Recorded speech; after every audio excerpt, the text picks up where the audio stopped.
Welcome back, everybody. It is episode 18 of the Heated Exchange, brought to you by Blitz. As usual, I'm Austin Geller, and it is a glorious night here in Bloomington, Indiana. Pretty nice 50-degree weather. Joe, what's going on in Tampa?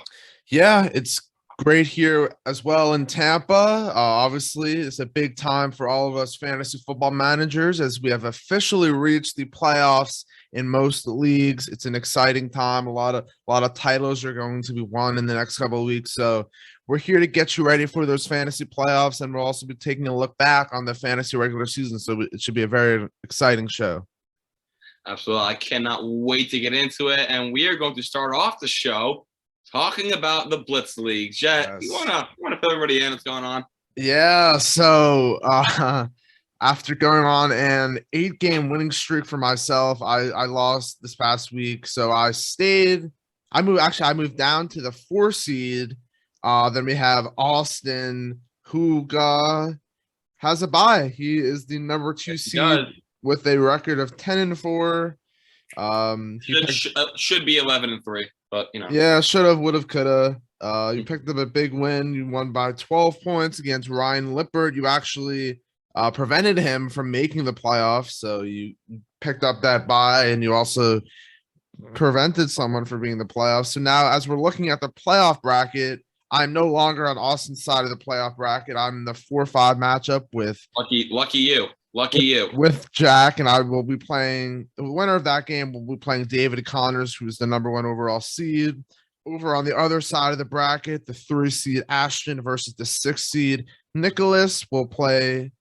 The winner of that game will play Austin, who is the 2 seed. So, Jett, coming into the playoffs, so obviously you basically ended the season on almost a 9-game win streak. Yeah. Very impressive your comeback from the beginning of the year when I insulted you every single week. I think you started off, 0-5? 0-5, yes. Yeah, so I give you a lot of credit for the trades you made, the work you put in. It's not easy to do what you did, so kudos to you. Now coming into this first round, this is, I believe, both our first times doing a super flex league. Yes. What are your thoughts coming into the playoffs this year in this league?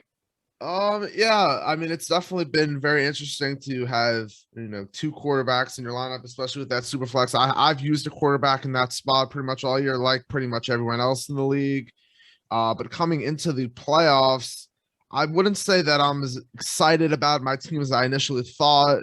I think the biggest reason for that has to do with James Robinson, who has really struggled these past several games. Right now, he is one of my flexes. I do have other solid options at running back with Eckler, Connor, and Montgomery.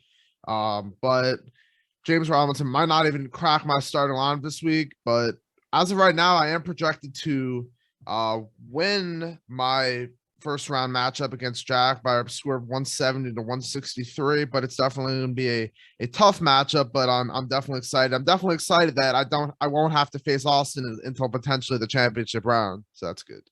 I'm sure you are. Well, to also keep in mind something with all the COVID stuff going on now, with all these positive tests, that could easily change the dynamic of all these matchups. Yes. Well, by the way, Jett, what are your thoughts on all this crazy COVID going on in the NFL? I mean, this I feel like it came out of nowhere. Yeah, I mean, we all thought last year was bad, but I think this year is just as bad, if not worse, in regards to how many players we've been seeing having to miss games, whether it be related to a positive test or just a close contact. I mean, unfortunately, this is going to decide some championships down the line in the coming weeks, just because some key names might be sitting out. And you're gonna have to find a quick replacement for some of these guys, and unfortunately, it's going to be the type of thing where we're just kind of have to deal with it and hope for the best. I mean, one particular thing that I'm keeping an eye on right now is the Minnesota Vikings backfield situation. Alexander Madison tested positive for COVID a few days ago. And a lot of the times, like we saw with the Dolphins backfield, when one player in a backfield or positional group test positive, that usually means that that player was around some of his fellow teammates. As of right now, Dalvin Cook is okay. We haven't heard anything that he was a close contact or anything like that, but certain things like that have the potential to really hurt some teams down the line. So let's say you are the commissioner of a league and you see all this craziness pop up. What's something you could do to, what's a change you can implement to make sure everyone has the fairest chance with all the COVID stuff going on? Obviously, you can't control if someone gets COVID and you can't play, but is there anything you maybe recommend for commissioners doing? Well, the first thing I would do is, as a commissioner, I would take a look at the league and see if all the teams are really being impacted by the COVID situation. If teams are maybe have one or two positive cases on their team, yeah, I mean there a lot of leagues do have one IR spot, so that helps there. However, I mean, I feel like at this point in the season, if you want to, you could add another IR spot to kind of make up for some of those players being on the COVID list. But I think it's the type of thing where people should just, have their backups ready and just, be dealing with replacement options. I think if you already have one IR spot, it's really not necessary to add another one at this point of the season. However, if you're a commissioner out there that wants to, introduce a second IR spot, I know there's a lot of leagues out there that have, small groups of people, sort of like a commission of people that they ask whether they should introduce a new rule or whatnot. Right. I would go ahead and ask them and see what they say. And then if they don't approve of it, I wouldn't go ahead and do it. And that's just what I feel about the whole situation. Basically, if the committee votes yes, then they have more power than the commissioner. Basically, the commissioner would have to do what they say. I mean, that's how I heard it. It's a checks and balances type of thing. No, I think it's less balanced. I think it's more if the people speak, the commissioner needs to listen. But the thing is, if the commissioner brings it to the table though, and then they knock down the idea, then it's different. Jett, it's reminding me, you're the commissioner, right? In our home league, if I remember correctly. Wait a second. Right? That whole thing I just talked about is something I actually did today. Oh, it's hilarious. Huh? I had no idea. Great. By the way, great communication skills. That was vetoed in the commission today. Was it vetoed? I didn't see any proof. So in the commission group chat it was, and I will be chat. Way to share with the rest of the league. I will be reporting that. Keep us in the dust. It's fine. Keep us in the dust. I will be reporting that to the other group chat very soon. Oh, really? Okay, no, that's fine. No, just because when you called out on it, all of a sudden you're gonna. Yeah, okay, it's fine. Okay. Anyway, we're getting a little too off topic, but Jett, I want to say good luck this week in round one. I'll be watching comfortably on my couch, not having to look at my phone 24/7 to see who's doing what. So now that we're off the Blitz League, let's get into our first topic, which is our end of season awards. So the first one up, Jett, I believe we will be discussing our MVP. And there's a few guys in mind that you think of, but Jett, who is your first choice? Obviously there's a ton of options out there. I think Cooper Kupp and Jonathan Taylor are the two that come to mind. But for me, as good as of a season as Cooper Kupp has, and he definitely deserves the recognition as MVP, and he's been the best fantasy player, I'm going to take a different route here and say that the fantasy MVP for this season is Jonathan Taylor. After finishing last year on a strong note, he has come back even stronger this year. In 13 games played, he has over 1,300 rushing yards, 16 touchdowns, and over 300 receiving yards to go along with 2 receiving touchdowns. For everyone who took a chance on him at the end of round 1, beginning of the round 2, it has definitely paid off. While it did start the season off quite slowly, he has had some signature games all throughout the season, including a 50-point game against the Buffalo Bills back in week 11. And if you have him on your team, you're definitely in a good position to win a championship this year. Okay. Well, I can't really argue with Jonathan Taylor. He has been a man possessed. It's funny. I wrote an article about him earlier in the season, I believe. That he is fit. I labeled him as an RB2, not because of his talent, but because of the volume he was not being given. But ever since the Colts decided to give it to their best player, But the most amazing thing, they actually play well, and he's balling. I mean, who would have thought? You give it to your best player, he plays great. Would have thought. But my guy, and obviously this is an obvious pick, but Cooper Kupp, my opinion, is still the MVP. He was the midseason MVP when we discussed this. He still is the MVP now. I mean, there's no words I can really describe how dominant this guy was this season. I mean, 113 catches, first among all receivers, nearly 1,500 yards, first among all receivers, 12 touchdowns, first all receivers. He's a number one wide receiver in fantasy. He's averaging 25 a game. This guy is a lock and load player every single week. I don't care who the matchup is. There is no fear in starting this guy. And considering last year where he was, I mean, compared to now, I mean, he is clearly the most dominant player in football. And it's really him or JT, I'd say. But I think Cooper Kupp he's been so consistent all year. And that's the only reason why I take Cooper Kupp really over JT. He's been consistent the entire year. It took JT some time to get going. Yeah, I mean, Cooper Kupp has been phenomenal. I mean, we expected him to, have a great year, but this was not really this was not expected all for him to go off like this. I mean, he's on pace to have more points than last year's number one wide receiver, Davante Adams, who had 358 points. Right now, Cooper Kupp sits at 335. Was still in the fantasy in the world. There's still 3 more weeks left in the season. But definitely for the regular season, Cooper Kupp, Jonathan Taylor. I know there's some teams that possibly have both of them on your team or even one or the other. Your teams are definitely in great positions for the playoffs, just because of the upside they bring on a week-to-week basis. But moving on, we're going to talk about another award. Let's move over to Rookie of the Year. Austin, who do you have for this one? So we had this debate a few weeks back. This guy still is my Rookie of the Year. Alabama, Crimson Tide, Najee Harris. This guy is a machine. Like, he is a man amongst boys. This year, he has been electric in the running game, in the passing game. Lately, he has been a touchdown machine. There is no stopping Najee Harris right now. He is RB4 in the year, averaging about 18.5 a game. Last week against the Vikings on Thursday Night Football, 25.4, 20 carries, 94 yards and a tutty. He had a touchdown through the air. You can't contain him. And considering people were a little skeptical coming to the year of Najee because of the bad line, because of Roethlisberger's age and immobility, but he has really outperformed expectations. And I thought he'd be a top 10 running back. I did not think he'd be a top 5 running back. No shot in the world. So he's my Rookie of the Year. This guy's been unbelievable, and I don't expect any change down the stretch.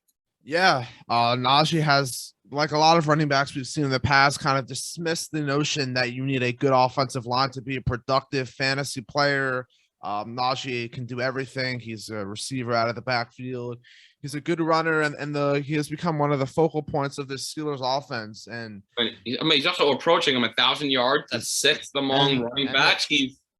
Come on. I mean, he's also the volumes there. He has 237 attempts rushing. I mean, that's 3rd in the league. Like, he's I get it, Jamar Chase, the argument with him, but I feel like he's fallen off a little bit lately. He had a good game on Sunday against the Niners, but still, I think consistently speaking, Najee Harris is the dude.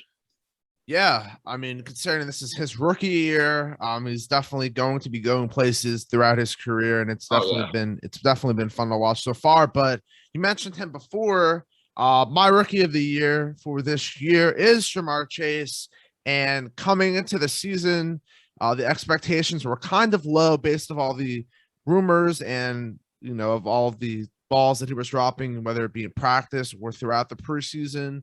And yeah, Austin, you're right, he has struggled the past several games. Obviously last week he had a big game, but he has been phenomenal. Right now he is the wide receiver 7 in fantasy. He has over 1,000 yards and has been a touchdown machine. He has 10 touchdowns. He hasn't been a target monster, he's a big part of this Bengals offense. And if you took a chance on him in the middle portions of your draft, you have definitely been very happy with what he has returned.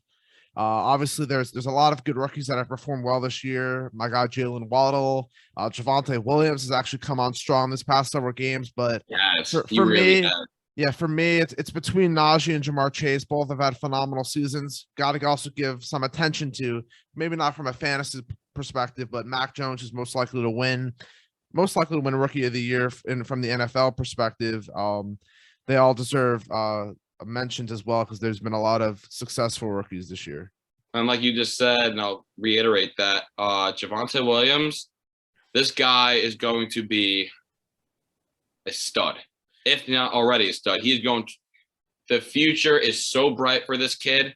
Honestly, once Melvin Gordon leaves, I think he will leave this year. Yeah. Once Javonte Williams has that backfield to himself, assuming Denver gets a better quarterback in the offseason, I think Javonte Williams right now, he will be a top 10 running back next year. Easy for fantasy football. Easy. I agree. I mean, he could do it all as well, and he's explosive out of the backfield. And just in the short glimpse of what we've seen from him, give him a better quarterback and give him a more, well-rounded offense, he's going to be elite for fantasy football. 100%. And now with that being said, let's get into our next award, our most improved player of the year. There's a few guys that I think of, but Jett, I want to hear your thoughts first. Who do you have? Yeah, there's a lot of guys that have really, have struggled in the past and sort of, revitalized their game, improved different facets of their game. One guy that I want to talk about, a guy that, was the wide receiver 59 last year, had only 56 receptions and 650 yards. Currently is the wide receiver 12 this year, and that guy is Hunter Renfrow, one of the more polished route runners now in the game. He has become a target monster for Derek Carr and the Las Vegas Raiders. He already has over 100 targets, 86 receptions. He is most likely going to hit the 1,000-yard mark. He's at 877 right now. For someone that's not a prototypical athletic freak, Hunter Renfrow is a lesser version of Cooper Kupp in a way. He's a great route runner. He is knowledgeable about the game, and he produces each week. And he has definitely deserves attention for most improved fantasy player this year. That is honestly, again, I can't argue with that. Hunter Renfrow has really come out of nowhere. I actually played against him last week in our home league, and I actually got a little worried when I saw him having 13 catches for over 100 yards and a touchdown. I was like, I cannot believe how much they feed this kid, but he is the real deal. Unfortunately, I don't think he's done it long enough this season to be the most improved. My guy this year, and maybe everyone else's obvious candidate, but my guy's Deebo Samuel. Last year, he finished as wide receiver 96. Now, keep in mind, he didn't play a full season. But however, going from wide receiver 96 to the overall wide receiver 2 right now, averaging 20.5 a game. And keep in mind, Cooper Kupp's number 1 receiver, averaging 25 a game. 5 points more than Deebo, which is unreal. But Deebo right now, I mean, you look at his stats. I mean, 57 catches, over 1,000 yards, and now he's being used as a running back. This guy is all over the field. And I mean, there's really no one else out there that's improved better than this guy. He came out of nowhere. And now look at it, wide receiver 2. I mean, you got guys like Justin Jefferson up there. Obviously, competing with guys like Cooper Kupp, Devontae Adams, Tyreek Hill. You got Deebo Samuel at wide receiver 2. My God. I mean, he's easily my most improved. Yeah, and he is not only doing things through the air, he's doing things on the ground. He has really become the 49ers RB1 in many situations. I think he scored a rushing touchdown, and if I'm, unless I'm mistaken, he's had at least one rushing touchdown in the past 4 games. Like, that is, you don't see that very often. No. I mean, week 10, he had 1 against the Rams, 11, 1 against the Jags. Week 12, he had 2 against the Vikings, and now this past Sunday, he had 1 against the Bengals. I mean, this guy cannot be stopped, period. I mean, a lot of people coming into the season maybe were assuming that maybe Brandon Ayuk would assume that wide receiver one role in the 49ers offense. Obviously, George Kittle was going to steal volume, but Debo Samuel is one of the First most. off, George Kittle has been Yeah, a man possessed, but yeah, that's another topic for another day. But he has been unreal this year. But still, it is not. It hasn't stopped Debo though. Say No, that. Debo, they're finding a way to get Debo Samuel involved at all times, and is definitely return value from being drafted in the middle to late rounds of many drafts after a season where many really forgot what he was capable of doing in his rookie season. He's definitely back, and he's definitely going to be drafted next year among the best wide receivers in fantasy football. Moving on to another award, we are going to be talking about our comeback player of the year, guys that really just were absent a year ago or just have not been present these past several years. Who is the guy that you were picking, Austin? So this is the guy that a lot of people wrote off after his time in Pittsburgh, after they dumped him. James Conner. I mean, first off, this guy deserves a round of applause. First off, for overcoming cancer, obviously, Yes, being able to definitely. play in the NFL and being able to play in the NFL at such a high level. But after Pittsburgh basically let him go, I mean, you know, I did not think he'd come back and play this well. I mean, right now he has 14 touchdowns on the season, which is second in the league. You know, last night putting up 33.5. And honestly, he has impressed me more as a receiver this year than a runner. I mean, he had 9 catches for 94 yards last night on 9 targets. He caught every single ball thrown to him. And he's a bullet inside the 5-yard line. This guy is unreal. I mean, last year finished as the running back 27. He is now running back 10 on the year. And even though he got hurt last night, the volume's there. He has his role in that offense. Even when Edmonds comes back, I don't think it'll affect Conner too much. He may lose some of the receiving game, but you can't deny that he is a bull, and he could be a workhorse running back for this team.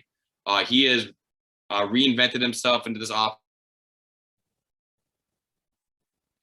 Instead of Big Ben, at least you know you have to respect the mobility of Kyler. But James Conner, round of applause for the year you've had, and I don't think it'll stop. Yeah, that's a great pick. He, disappeared towards the end of the season last year, and now he has totally revitalized his career, and he's found a nice home in Arizona. And while that's a great option, I think there's even better option out there. The guy that I'm choosing for comeback player of the year is Leonard Fournette. Ever since he left Jacksonville, he is kind of trying to regain that form that we did see some sparks of. Last year, he finished as the RB 35 and was really playing for most of the year second fiddle to Ronald Jones. Obviously, in the NFL playoffs, Leonard Fournette took over and was really the main running back there, and he was performing at a very high level. He has carried that performance over into the regular season this year, and he is now the RB3 in PPR formats at the moment. He has over 1,000 total yards and 10 touchdowns. He has been remarkable, and it's been a big story to watch. People have to forget he's still relatively young. He's only in his 5th season right now. Obviously, he's dealt with injury issues all throughout his career in Jacksonville and in Tampa, but he has been a big part of the Buccaneers offense and is being used extensively as well as in the rushing game and the receiving game as well. And for people that we're deciding between taking Ronald Jones or Leonard Fournette. If you took Leonard Fournette, it has definitely paid off, and it's going to continue to pay off the rest of the way in this regular season, as the Bucs have some great matchups the rest of the way that include the Jets. So if you have Fournette in your roster, he's definitely going to be a major contributor in the playoffs. I really love that take. Fournette has reinvented himself this year on Tampa. There was a lot of questions last year whether it would be his backfield or Ronald Jones's backfield. But I mean, for those of you who don't know, Leonard Fournette, when he started out with the Jags, was a beast of a running back. That guy was so hard to take down. I don't know many guys in the league that run harder than him and that bowl their way more than him. So seeing him thrive on an offense with 3 of the top receivers in football. Obviously, they'll get Antonio Brown back later. And then Gronk and then Brady. I mean, seeing Leo really thrive in that offense, that says something about his character how patient he's been and how talented he is to really adjust his game. Because he's had to kind of, how do I eat his ego a little bit. Mm-hmm. You know, he was on Jacksonville. He was the guy. He had 30 touches a game. It's gone down, but he has accepted it with open arms, and he has been amazing. Definitely. Well, I guess we're on to our last award, which would be our waiver wire pickup of the year. And Jett, why don't you start us off? Yeah, I think there's a clear answer for this. There is. I'm going to let Austin cover that one. I'm going to take a little different route here. For someone that has missed, a good amount of games this year, but was a hot name after week 1 of the NFL season, Elijah Mitchell. He's currently the RB 25 in PPR formats right now. He's missed a total of 4 or so games, but when he has played, he has gotten extreme amounts of volume. He saw 20 plus carries in the previous 3 games. He had a touchdown in 2 of those games. When he's playing and the 49ers, they're going to use him as their workhorse. Obviously, we're not accustomed to Kyle Shanahan using a workhorse running back, but Elijah Mitchell is clearly different. And while many fantasy owners were getting impatient after he pretty much didn't do anything after that big week 1 performance, if you were patient enough, he has definitely performed extremely well the last several games of the season. Hopefully he's back healthy for this week because he has a nice matchup against the Atlanta Falcons, and going to next year, he can be a very nice draft day value pick based on how many people feel about his health going to next season. I love that take as well. Eli Mitchell has been very good this season. Really came out of nowhere. Especially like when guys like Mostert went down, who was the starter to begin the year, but Mitchell's come in and he has done a great job with that backfield. He's a very hard runner. Nothing bad to say about him. However, the obvious pick for waiver wire pickup of the year, which really could have been most improved. Actually, I think he is the most improved, but he fits more for this pick, is Cordell Patterson. Is he a running back? Is he a receiver? He's both. But last year, he averaged 4.3 points a game. He is now averaging 17.7 in PPR formats, and he is right now, he's running back 9 on the year at the moment, which is one above James Conner, who we all, think's been unreal. But Cordell Patterson has been just as, if not a little more dominant for this Atlanta Falcons team. So, the stats pretty much don't lie. He's averaging 17.7 this year, 4.3 last year.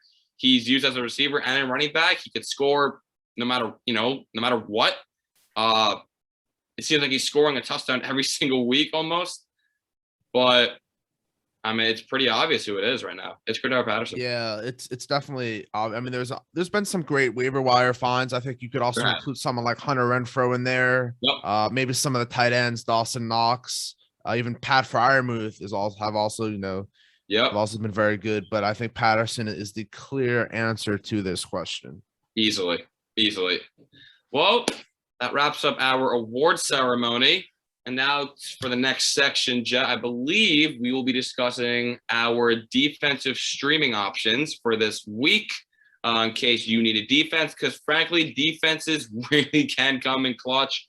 Last week, I actually started the Chiefs defense. I picked them up late in the week, started them over the Broncos defense, and the Chiefs defense was a top defense last week. The Chiefs defense has really come along strong this past several games. Obviously, I don't think they are a viable option this week because they play the Chargers, but just looking at their schedule, they do have playable matchups. They play the Steelers, Bengals, and Broncos their last 3 games after the Chargers. They could be a potential play, but I think there probably will be better options. But talking about for week 15, I think they're probably owned in a bunch of leagues. They may not be because they just had a bye week.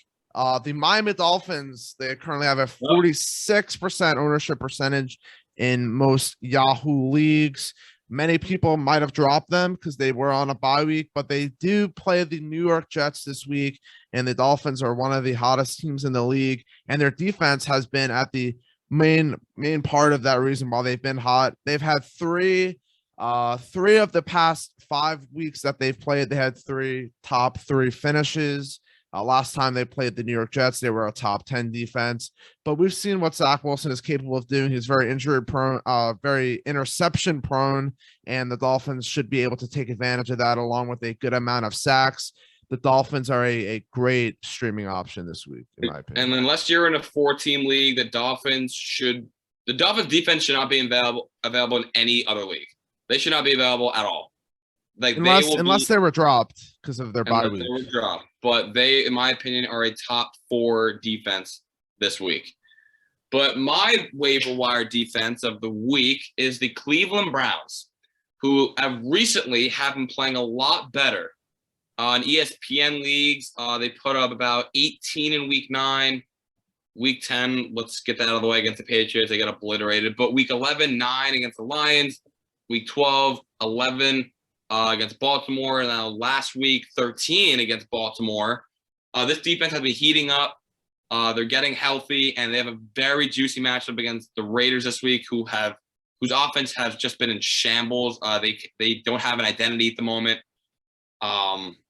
And Cleveland's at home. They're going for a playoff push right now. They're still in it, and they're even trying to win the division right now because we don't know what Lamar Jackson's status is at the moment.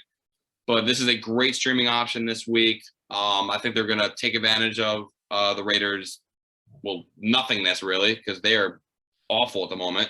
So give me the Browns. That's definitely a good option. The Raiders have kind of fallen apart. Obviously, they've dealt with a lot of obstacles this year. And one other defensive option that I would recommend for may not be as owned as much in other leagues is the Philadelphia Eagles, who play the Washington football team. While the Eagles don't really have a necessarily great defense on paper, this is a great matchup, especially if Taylor Heineke is not able to play. The Eagles, not only for week 15, but they play the Giants in week 16 and then Washington again in week 17. So if you're looking for someone that may not be owned in many other leagues, they're a defense that may not have a ton of upside, but could be a nice option if you're just looking for someone to stream. Well, and I'll add on to that for the last little bit. If you're desperate, and I know the team that they're playing can be daunting. However, my advice would be to pick up the Broncos defense.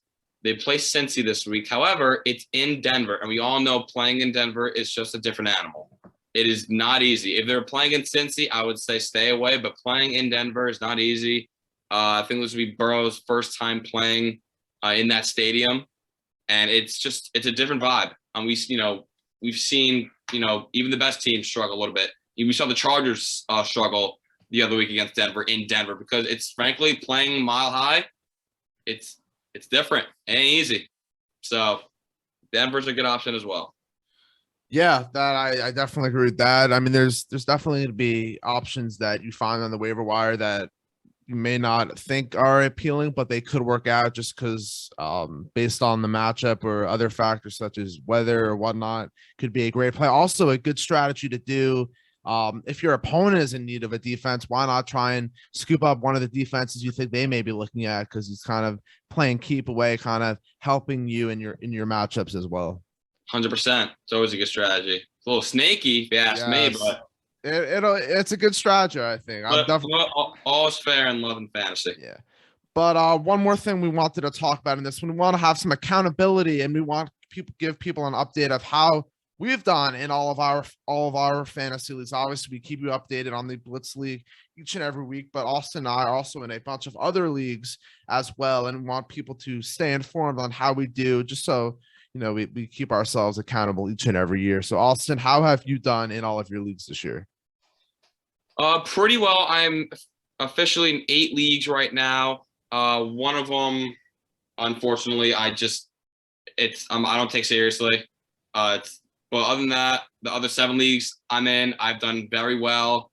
My overall record right now is 16-31 in those 7 out of 8 leagues. I have a first round bye in 3 of them at the moment, which is really, really comforting for me. But I mean, this has been a successful fantasy season so far, and I don't plan to stop now. Yeah. Jett?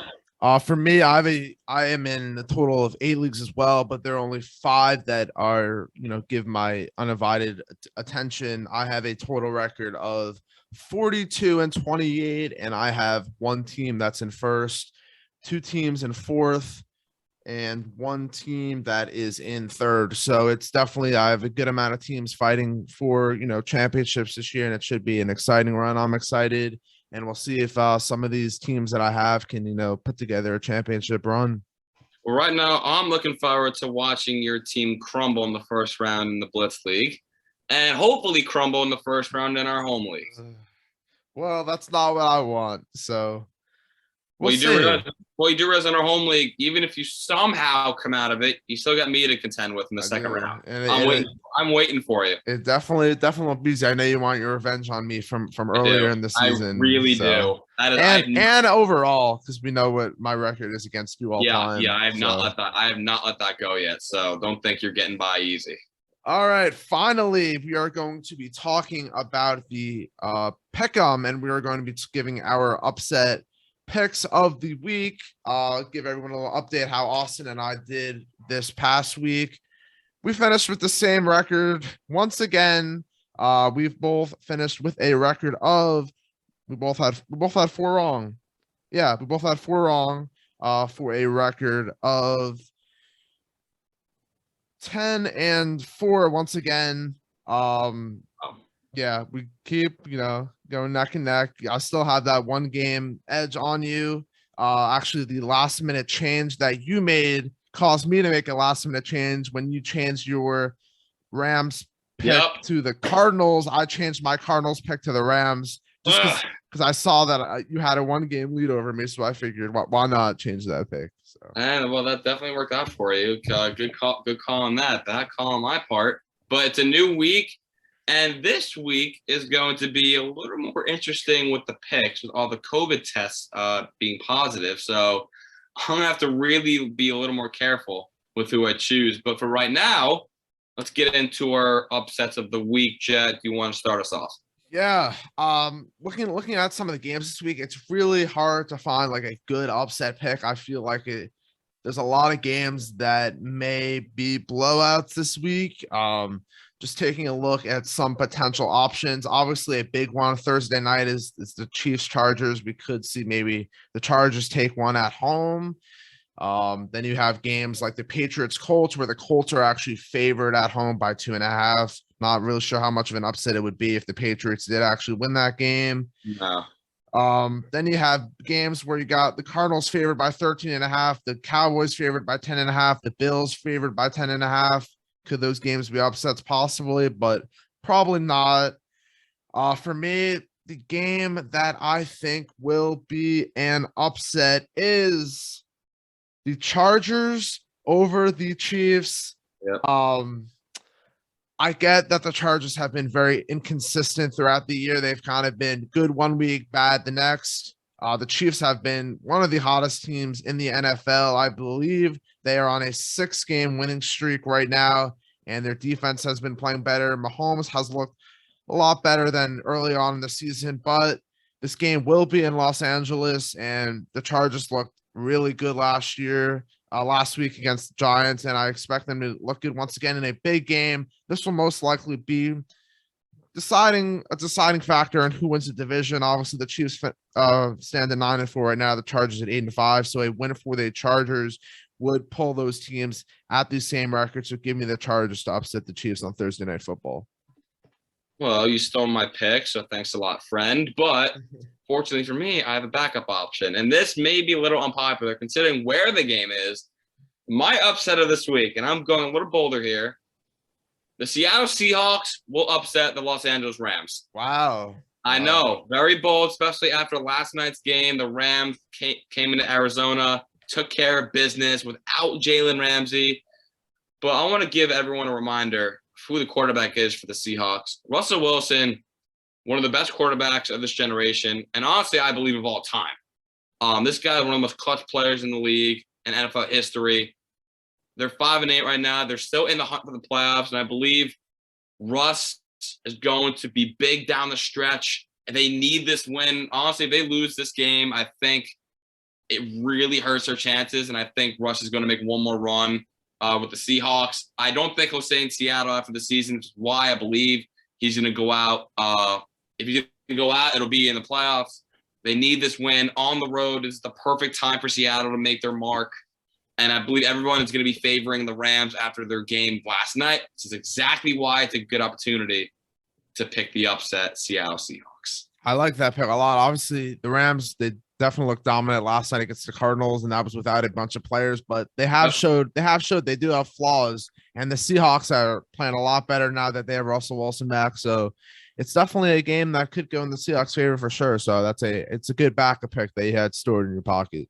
Absolutely. It's honestly, I think it's a little bolder considering what the Rams just did last night, but I don't know. I've learned to not doubt Russell Wilson. He comes in clutch when you need him most. So I'll be excited. That'll be obviously, I imagine, the Fox NFL game of the week. Yes. With Joe Buck and Troy Aikman. I cannot wait to watch that. That's exactly right. It should be an exciting week ahead. Obviously, a lot of leagues there in the first round of the playoffs. Some teams like Austin have a bye. Some teams like myself are fighting to get to the next round. So it's going to be a big week for all involved.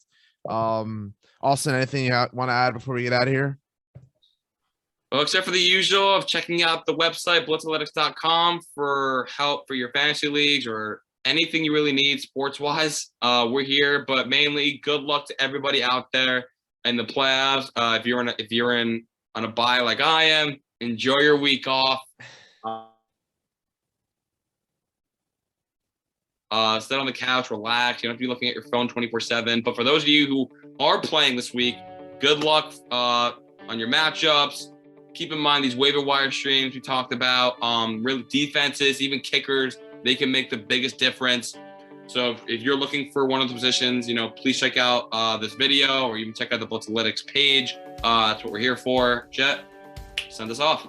No, that is it. And remember, if you cannot handle the heat, get out of the kitchen. Thank you, everybody. Thank you, everybody.